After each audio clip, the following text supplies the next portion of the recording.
but you cannot avoid the consequences of avoiding reality. Thank you. Hello, my name is Evan. You are coming here saying that you are defendants of freedom and equality and women, and saying you are against murder and violence, yet you support the extermination of the Palestinian people in Israel. Is violence only wrong when it's committed for Allah? That is Jew hatred propaganda. Is it? Propaganda? It's complete propaganda. There is absolutely no elimination of the Palestinian people. Yeah, okay. Let me tell you something. Yeah, Islamic Jew hatred. Islamic Jew hatred is commanded. This is not this particular seminar, but we'll talk about it because you brought it up. Islamic Jew hatred is commanded in the Quran. And every single time, if you listen to Palestinian media, you listen to Arab media, they're citing chapter and verse, the Jew-hating hadiths and Quranic verses. The Mufti of Jerusalem, who is the leader of the Muslim world, who is the icon of the quote-unquote Palestinian people, would make weekly radio addresses from Berlin during the Holocaust, citing chapter and verse of the Quran. He raised Muslim armies. He went into Iraq with Rashid Ali, all in the attempt to eliminate the Jewish people. What you're listening to is absolute rubbish. It is. It's Goebbels style. It's Goebbels style. It's Goebbels propaganda. It's Jew-hating propaganda. I just want you to know. Jew-hating propaganda. Yes, it is. It absolutely is. Not only that, She's my from father, Gaza. I grew up in Gaza, and my father had attacks on Israel on a regular basis. He participated in the 48 war against Israel, and he started the Fidayeen operations against Israel, and he died in the jihad against Israel. I have news for you. The Arab world wants to destroy the Jews wherever you find them. And there are sheikhs, one sheikh after another, one Islamic preacher after another. He says, the truth is, we want to annihilate the Jews not because of land. They say we don't have a shortage of land. We don't want the Jews to exist. And they say it. This is the religious holy war. Israel can hardly be seen on the map of the Middle East. Arabs don't have a shortage of land. They have land from Morocco till Persia, from Turkey to Sudan. And the reason there is an Arab-Israeli conflict is because Muslims are hell-bent on destroying the Jewish people. And unfortunately, they are bringing Jew hatred and anti-Semitism to a campus near you.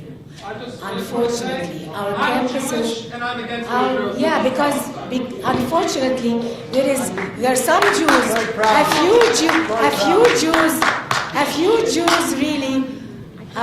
few Jews unfortunately have identified with their persecutor. This is the kind of you adore me because I'm Arab. I know that.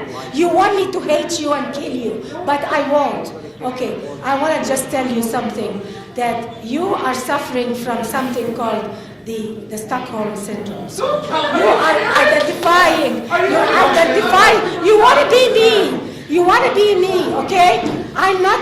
You are good enough for me. You're Jewish. I love you, and I support you to be Jewish and to continue being Jewish. But I want to tell you something, sir. My people want to annihilate you. Be careful. Be careful. God bless you. There is one thing that has to be said here, and that is, of course, we are against the killing of innocent people everywhere. But are you aware of how Hamas stages, and Hezbollah as well, stages attacks from civilian areas on purpose in order to draw retaliatory fire that they can use as for propaganda purposes? They want to draw fire that they can represent as being portrayed against civilians, when actually, when the Israelis went into Gaza, they sent notices to the houses and notices out on loudspeakers saying, we're going to bomb this building tomorrow, everybody get out. They took lengths that no other state has ever gone to in the history of warfare to make sure there were no civilian casualties. And it was Hamas and Hezbollah who were trying to provoke the civilian casualties for propaganda purposes. The fact is that the Israelis have bent over backwards time and time again. The Camp David Accords, the roadmap, Oslo, again and again and again, to make peace, to make concessions. The withdrawal from Gaza is an example where it was supposed to be peaceful, and Mortimer Zuckerman bought the $12 million worth of greenhouses that the Israelis had established in Gaza in order to give them to the Palestinians so they would have gainful employ and something to do. And what did they do to those greenhouses? They turned them into weapons smuggling tunnels to continue the jihad against Israel. And Gaza, instead of becoming what everybody said it would be, which would be a place where the Palestinians would finally be able to live in peace and freedom and be left alone from the wicked Israelis, it became another jihad base. The Hamas charter says that Israel will arise and will remain until Islam will extinguish it. And that is what they are dedicated to doing. That is why none of the peace accords have ever succeeded,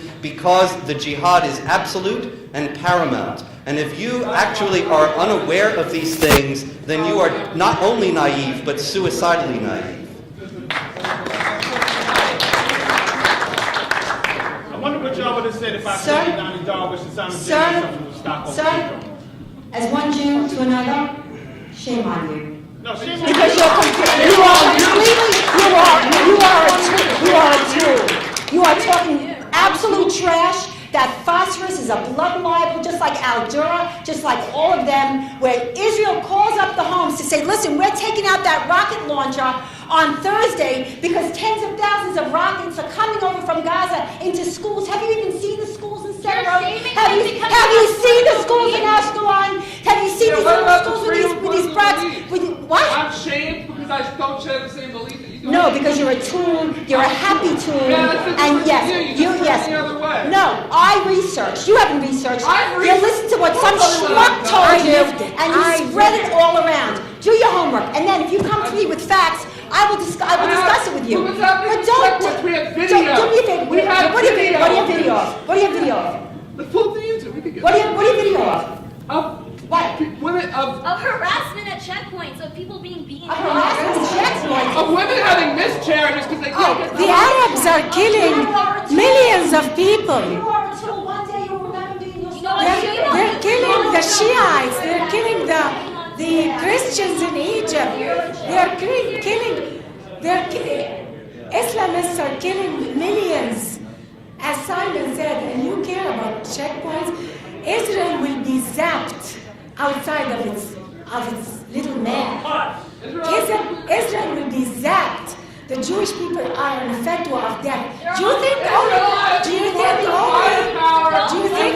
Salman Rushdie is on a fatwa of death? Every Jew in the world is under a fatwa of death by Islamic law. Every Jew is under a fatwa of death by the Quran. That's false. And the death of Muhammad. There's a hadith that is in Sahih Bukhari and Sahih Muslim, and it says that Muhammad, the Prophet of Allah, Not everyone follows the hadith. said, take that to the Imam and tell him, ask him. Anyway, it says that the end times will not come until the Muslims kill Jews, and the Jews will hide behind trees, and the trees will cry out, "Oh Muslim, there's a Jew hiding behind me, come and kill him." This is in the two hadith collections that are considered most reliable by Muslims and normative for Islamic law. Yeah, okay. Tell it to the Imam. Anyway, I see that it's 8:57. We have the room till 9. So let's take one more of this delightful exchange, and then we'll be off. Okay, well, I actually have a question for Ilmosraya Hana Nooni, right? So I'm an Egyptian, and what you were saying about, like, what, everyone has to wear burqa. I go to Egypt every summer, okay? You're telling me that Egyptians have to wear the burqas, and, like, we're so scared and we're segregated. Egypt is, like, one of the most liberal countries in the Middle East. Like, I don't understand what you're saying. And I go there every single summer, and I'm going again this summer. So can you please, like, reply to this? Because you're just lying after lie, like, all the time. I'm lying. Yeah. Yeah. I'm not the Egyptians, but sometimes to throw word around just because you are able to say it or you are capable to pronounce the word perfectly. Okay. Be honest to yourself. Yes. Can you tell me the life of the Coptics in Egypt? I have so many friends that are Coptic. You have, yeah, that's the Yes, answer. I Yes. can. Because she has friends who are Coptics, Yes, I can. forget about the killing, because she has Coptic friends, because she chose not to wear the hijab, because she chose to come to America, because she doesn't hate Jews, then that eliminates all the facts, all the books, all, then because Christians are, because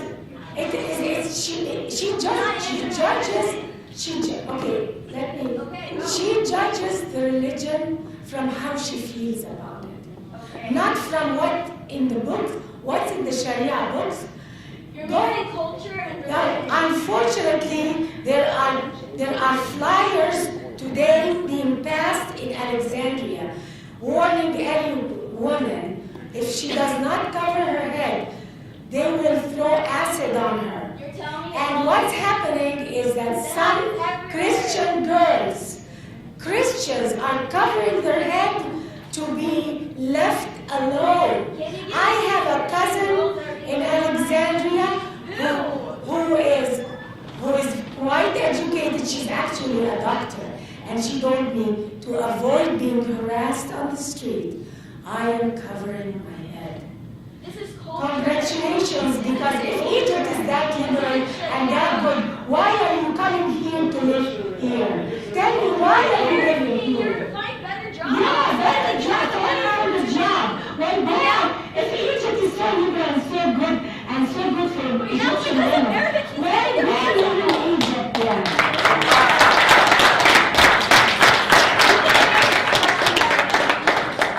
You didn't answer her question. You didn't answer my question. You didn't answer her You question. didn't. What about when Egyptians and Muslims at the revolution, and the Muslims were praying, and then the Christians went around them in a circle? What happened to that unity? You're breaking That was that. wonderful. You should be ashamed of yourself That for was calling yourself wonderful. Muslim. That was wonderful, and it was abrogated soon later when Christians were killed in their churches. You know, Muslims That are was killed wonderful. too. Muslims are killed too. Yeah, and usually by other Muslims. Killed by other Muslims. There are radical killed people by other every Muslims. day. Predominantly There are Muslims are radical killed Jews. by There are other radical Christians. There are No, but radical there are more and more radical Muslims That's than not radical Jews true. or radical That is not Christians. true. Muslims That's not predominantly true. are killed by That's not other true. Muslims. Look at That's not Darfur, true. There's look a at radical Afghanistan, look at person Iraq, every look at day. everywhere. You're dealing with There's children. You're dealing with children. Never mind this guy. You hear what he says about black people like Trayvon being killed. Later for him. I never said anything about black people. No, you didn't talk last time. Yeah, but you sat there and defended people killing other Okay, people. we're gonna have one more, Remember that? sir. Remember that? You said that. One last. We gotta go, so let's do it quick. I don't think you're gonna get him to be quiet, so just go keep going. Actually, I have a question for Brandon. I like your talk and you're very powerful, but I'm just a guy in America doing my thing, studying, working, whatever. What can I do about all those problems, slavery and all those evils? Sudan. Thank you very much, and it really comes from a human being. And all I can say, reject the demonization of another human being by a fellow human being. As being said by a noble man, injustice anywhere is a threat to justice everywhere. And it is because of one person who stood up, America is a better place today. And I believe very strongly that one day all this demonization, all this, what is happening in Sudan is going to come to the end. And why should we wait for tomorrow to come? It starts from where you are. If you hear that this is wrong, and I can tell you now, get into a flight tomorrow and then go to Sudan and do that. No, it will be possible because you are a human being, you have a commitment, and everybody has to. Let's come together because the world talking about global economy, global environment. Can we talk about the global human being as one people in this earth together, regardless of the way we look, and nobody should be called an habit, or a brother here should not call in Sudan as a slave. He has to be called a human being, even that he's running his mouth, trying to put people down. We are all human beings. An example is here today. Example is here today. A woman stood up by saying that I will not sit. I will not stand up. I will not stand up after I sat down. I'm talking about Rosa Parks. And then come Martin Luther King. And today we have Barack Obama because we rejected the demonization of another fellow human being. Why are we lauding it in Sudan? And thank you for kind word. And God bless you. And God bless you. Thank you. One of the main things that you can do, and that anybody who cares about human rights and freedom can do, is try to raise awareness. You see the wall of resistance, you see the lies, you see all the false charges and everything else that is flung at us. And most people have no clue about these things. So one of the first things you can do is try to raise awareness in your community, raise awareness among your coworkers about what's going on in Sudan. Most Americans have no idea about it. And maybe try to organize an event where Simon can come speak. You know, the North has declared war. The North has declared war on the South. I would write my congressman, I would write my senator, I would write the White House and urge them to protect the people of Sudan. Not to send in troops, but certainly help them in their efforts to fend off this war. They want to retake it. That you can do. And you can send it around and you can tell your friends in your email lists to save the people of Southern Sudan. Thank you all for coming. It's been such a delightful evening. Thank you.